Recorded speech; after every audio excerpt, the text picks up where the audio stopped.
There's a moment from childhood you may remember, but as an adult, you've forgotten. You're on a bike. Someone's holding the seat. You're pedaling. The world's tilting, and everything in you wants to stop. And then they let go.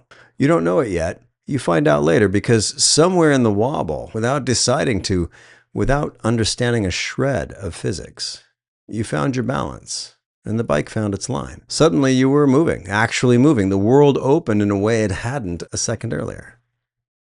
What shifted wasn't your understanding of how to ride.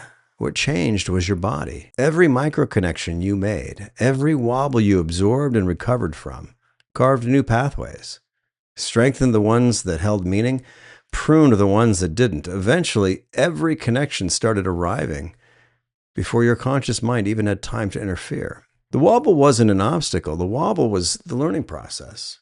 Let me ask you, where in your life right now are you avoiding the wobble? Waiting to feel ready before you let yourself begin. We've built an entire culture around watching other people do things. Someone's running the marathon on your screen. Somebody's playing the piece you wanted to play for years. We watch with real admiration, and the body learns nothing from the outside. The Japanese have a word for what happens when watching replaces doing. Taida, discipline decaying through comfort. And another, yaruki nashi, the will arrested before it starts. Their fix was never motivation, it was Kaizen. 1 minute every day before you feel like it. Structure removes the choice to freeze. Here's how to use these concepts in your life today. Pick one thing that you've been waiting to feel ready for. Choose a place to begin. Just 1 minute of it. Perhaps from the beginning or the middle, or perhaps it's difficult to sort out where the beginning is, in which case just start anywhere. It doesn't matter. Set a timer and begin. When the timer goes off, you're done. That's it. That's the entire technique. You're not trying to finish. You're trying to prove to your own nervous system that starting doesn't require readiness.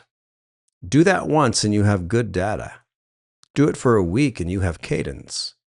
Bruce Lee understood the other side of this. 10,000 repetitions writes something into the body that the mind no longer has to manage. That's not just discipline, that's freedom. The choice gets made before you know you're choosing. In cycling, cadence isn't the speed, it's the self-sustaining rhythm that takes over once the wobble stops. You stop making it happen, it simply starts happening. That's what cadence means in music also. The moment a phrase moves under its own weight, the moment the music is happening instead of being made to happen. Both point at the same threshold, where effort graduates into momentum.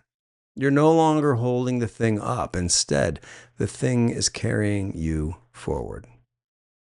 We cannot think our way to cadence. We can, however, pedal towards it, wobble or not. So here's what I'll leave you with. What is stuck and simply waiting for you to begin?